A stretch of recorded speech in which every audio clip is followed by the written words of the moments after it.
it's Cindy. Welcome back to Studioloo.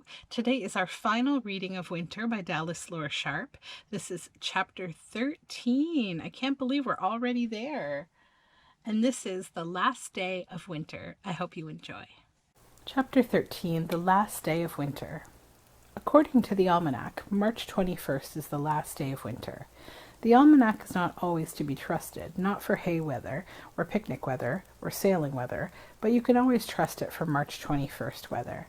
Whatever the weather man at Washington predicts about it, whatever comes, snow, sleet, slush, rain, wind, or frogs and sunshine, March 21st is the last day of winter.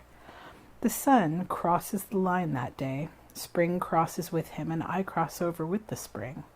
Let it snow. I have had winter enough. Let the wind rage. It cannot turn back the sun. It cannot blow away the equinoctial line. It cannot snow under my determination to have done here and now with winter. The sun crosses to my side of the equator on the 21st of March. There is nothing in my universe that can stop him. I cross over the line with him, and there is nothing under the sun that can stop me. When you want it to be spring, if you have the sun on your side of the line, you can have spring. Hitching your wagon to a star is a very great help in getting along, but having the big sun behind you. Wind descends on the Atlantic, the gigantic storm wind of the equinox, is a tremendous help ridding you of a slow and by this time wearisome winter, storm wind and all. Almanacs are not much to trust in, but if ever you prize one, it is on the 21st of March, that is, if you chance to live in New England. Yet you cannot get along without the almanac, even in New England. Hang it up under the corner of the kitchen mantelpiece, and come out with me into the March mud. We are going to find the signs of spring, the proofs that this is the last day of winter, that the sun is somewhere in the heavens and on this side of the equatorial line. Almanac or no, and with all other signs snowed under, there are still our bones. Spring is in our bones. I cannot tell you how it gets into them, nor describe precisely how it feels. But then I do not need to, for you feel it in your bones too, a light, hollow feeling, as if your bones were birds' bones, and if you could flap your arms and fly. Only that you feel it more in your feet, and you will start and run, like the jungle folk, like Mowgli. Run, run, run. Oh, it is good to have bones in your body, young bones with the spring running in their joints, instead of the grit of rheumatism to stiffen and cripple you. The roads are barely thawed, the raw wind is penetrating, and we need our greatcoats to keep out of the cold. But look, a flock of robins, 20 of them, dashing into the cedars, their brown breasts glowing warm and red against the dull sky and the dark green of the trees. And wait, before we go down the hill, here begin the barn. No, there he dives from the telephone wire. Phoebe.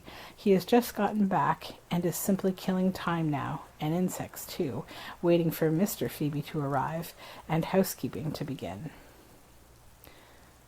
Don't move. There in the great clouds, 2 soaring, circling hen-hawks. Kee-oo, kee-oo. Round and round they go, their shrill, wild whistle piercing the 4 quarters of the sky and tingling down the cold spine of every forest tree and sapling, stirring their lifeblood until it seems to run red into their tops. For see, the maple swamp off yonder, the ashy gray of the boles, a cold steel color, 2/3 of the way toward the top, but there changing into a faint garnet, a flush of warmth and life that seems almost to have come since morning. Let us go on now, for I want to get some watercress from the brook, the first green growing thing from the table thus far, and some pussy willows for the same table, only not to eat. There are many good things in this world that are not good to eat. If the sun were shining, I should take you, by way of the beehives, to show you, dropping down before their open doors, a few eager bees, bringing home baskets of pollen from the catkins of the hazelnut bushes. The hazelnut bushes are in bloom. Yes, in bloom. No, the skunk cabbages are not out yet, nor the hepaticas, nor the arbutus, but the hazelnut bushes are in bloom.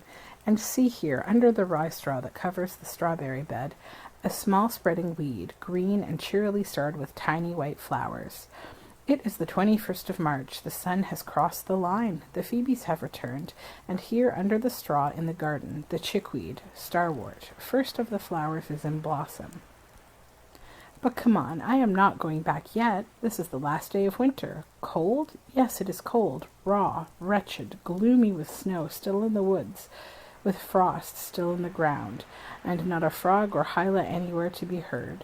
But come along, this is the last day of winter. Of winter? No, no, it is the first day of spring. Robin's back, Phoebe's back, watercress for the table, chickweed in blossom, and a bird's nest with eggs in it. Winter, spring, birds' eggs, did I say? The almanac is mixed again. It always is. Who's who in the seasons, when all of this is happening on the 21st of March? For here is the bird's nest with eggs in it, just as I said. Watch the hole up under the stub of a limb while I tap on the trunk. How sound asleep, but I will wake them. Rap, rap, rap. There he comes, the big-barred owl. Climb up and take a peek at the eggs, but don't you dare to touch them. Of course you will not. I need not have been so quick and severe in my command, for if we go off of this generation do not know as much about some things as our fathers knew, we do at least know better than they.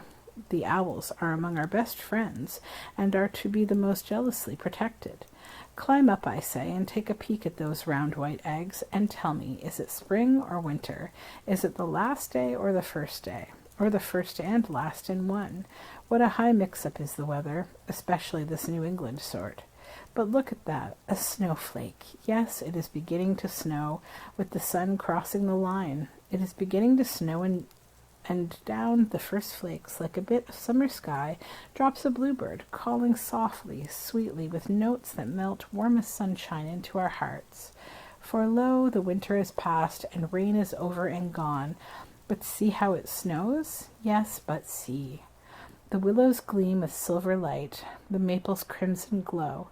The first faint streak on winter's east, far off and low. The northward geese, with winged wedge, have split the frozen skies, and called the way for weaker wings, where midnight lies.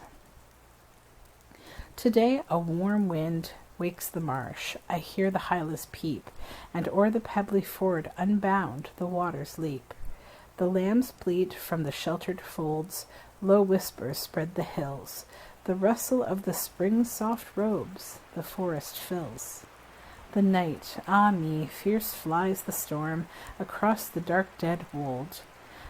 The swift snow swirls, and silence falls on stream and fold. All white and still lie stream and hill, the winter dread and drear. Then from the skies a bluebird flies, and spring is here.